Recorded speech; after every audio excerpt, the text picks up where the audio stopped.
कैसे हो आप सब? आई होप सब लोग बहुत अच्छे होंगे। तो गाइस मैं बहुत खुश हूँ और इतनी खुश हूँ मैं आपको बता नहीं सकती। वो इसलिए क्योंकि आज हमारे घर कोई ख़ास मेहमान आने वाला है। मेहमान नहीं है, फैमिली मेम्बर्स हैं, फैमिली है, उनके बिना हम अधूरे हैं।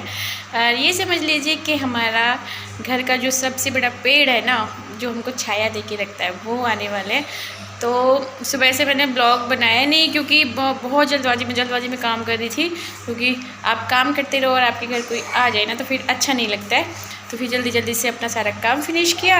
और खाना तो मैंने आपको दिखा दिया, कड़ी बनाई है, कासीवल की सब्ज़ी बनाई है, रायता मैंने बना के फ्रिज में रख दिया है।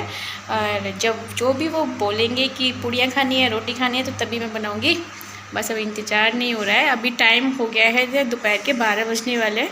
थोड़ी बहुत देर में आने ही वाले हैं। दोनों ने सेम।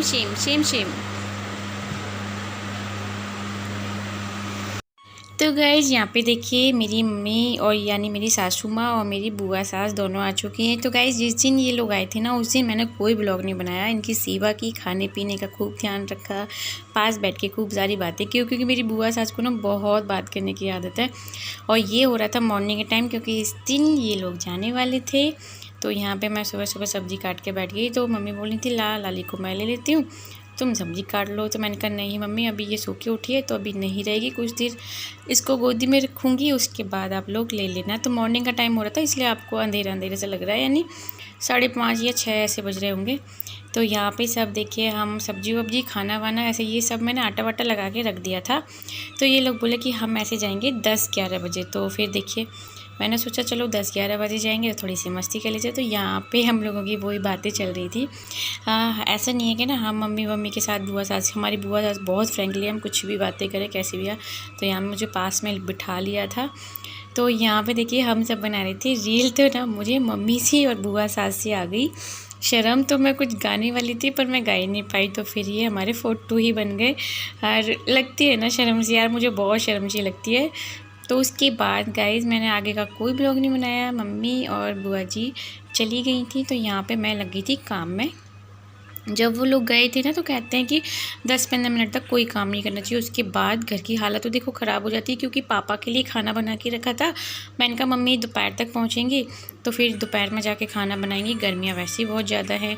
तो मम्मी ने बोला कि अन्नू फिर पराठे बना के रख दो। तो पापा के लिए मैंने 10-12 पराठे ज़्यादा बना के इसलिए रख दिए थे, ताकि मुझे पता था कि ये लोग खा के तो जा रहे हैं, लेकिन इनको रास्ते में जाते 2-2.5 घंटे लग जाते हैं। गाइस भूख तो देखो लगी जाती है। तो उसके बाद मैंने जल्दी से अपनी बेटी को सुलाया। उसके बाद उसे दूध पिलाने के बाद मैं लग गई घर को सुधारने में, क्योंकि जब मम्मी गई थी बस खाना बना था और सारा काम ऐसे ही पड़ा था। और सूट को दिया था मैंने उतार, क्योंकि मुझे ना टाइट ही पहन कर बिल्कुल काम नहीं होता। फिर मैंने ये टी-शर्ट लोवर डाले।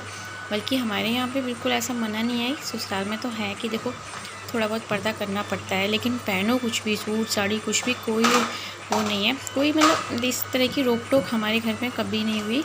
कैसे भी रहो कैसे भी नहीं रहो, लेकिन हम खुद शर्म करते हैं कि हमको क्या पहनना है क्या नहीं पहनना। क्यों रो रही हो? काम नहीं करे हम? लिया पॉकेट में बिठा ले। तो गाइज़ मैंने ना सारी बेडशीट धोई। वो धोई इसलिए क्योंकि मेरी मम्मी ने ना लाली को डायपर नहीं पहनाने दिया था कि डायपर मत पहनाओ, पीछे पहना लेना पर हमारे सामने मत पहनाओ। तो निकर वेकर में जैसे वो थी तो उसने शूशू पोटी सब किया। तो फिर मैंने सारी बेडशीट वगैरह, दोनों बेड की बेडशीट वगैरह धोई। तो बहुत सारे कपड़े हुए थे गाइज़ धोने के लिए। और ऐसे में अभी तो वो सो रही थी। मैंने कहा जब तक वो सोती है ना, मेरे जो काम पड़े रहते हैं मैं उन्हें करने की सोचती हूँ। और मेरे को काफ़ी टाइम हो गया था, 12:30 बज गए थे। और फिर समर भी चल रही थी। तो मैंने कहा भैया अब आलस नहीं करना, अब धो के डाल दो अन्नू, कल भी मुझे ही करना है, आज भी मुझे ही करना है, तो अभी क्यों नहीं। तो बस फिर मैं धो के डालती जा रही थी, कपड़े भी वॉश करती जा रही थी। पता है ये आलस मेरे को फिर लगता ही नहीं है। जब मैं करने बैठ जाऊँ ना कोई काम, फिर मेरा आलस ख़त्म हो के जाता है। लेकिन जैसे ही मेरे कपड़े धुले ऐसे ही मेरी लाडो रानी जग गई। तो यहाँ पे देखिए मेरा बेटा भी, तो उसकी छुट्टियाँ चल रही हैं तो वो खिला लेता है। तो देखो वॉकर में बैठी है चंपू, और बस उसको ना बाथरूम के सामने बिठा लिया था अनमोल ने। तो बस मुझे देखे जा रही थी और इसमें ना गाना बजता है तो उसमें कॉपीराइट आ जाता है, इसलिए तो मैं उसको डालती नहीं हूँ, मतलब आवाज़ को बंद कर देती हूँ। उसके बाद मैंने उसे दोबारा से चुप करा के खिला पिला के फिर से उसे भेजा, क्योंकि काफ़ी टाइम हो गया था मुझे काम करते करते। आप तो 10-5 मिनट का ये देख रहे हो, लेकिन काफ़ी टाइम हो जाता है। तो ये ना जैसे मैंने कपड़े वॉश किए तो पूरे घर में पानी सा फैल गया था। फिर मैंने सोचा चलो वाइपर मार के बाहर भी मुझे धो के आना था, तो मैंने वहाँ पे भी वाइपर मारा सारे में, और हालत ख़राब हो जाती है ना। तो और पराठे और बनाए थे ना, तो सारे घर में ना धुआं सा हो रहा था, गर्मी सी हो रही थी। फिर सारा गेट मैंने खोले, फिर वो धुआं गया। उसके बाद मैं लगा रही पोछा, अब ये बस एंड पोछा का बचा है। उसके बाद जल्दी से मुझे नहा के फिर सुकून मिल जाएगा। और पोछा में लगाने में मुझे इतना टाइम नहीं मिलता, क्योंकि देखो पानी का जब वाइपर मर जाता है ना, उसके बाद पोछा लगाने में फिर नहीं टाइम लगता है। फिर जल्दी से मैं जल्दी हाथ चला रही थी। तो गाइस, बच्ची के साथ एक वीडियो बहुत मेहनत से बनती है। अगर आपको मेरी वीडियो अच्छी लगती है तो प्लीज़ लाइक कर दो, शेयर कर दो, सब्सक्राइब कर लो चैनल को, और साइड में बेल आइकन को ज़रूर क्लिक करा करो, जिससे मैं जो भी वीडियो डालूँ उसका नोटिफिकेशन आपको तुरंत की तुरंत मिल जाया करे। तो फिर मिलती हूँ, बाय बाय, नमस्ते, love you all, take care, अपना ध्यान रखना सब लोग। गर्मी बहुत है तो गर्मी से बच के रहना। Bye bye.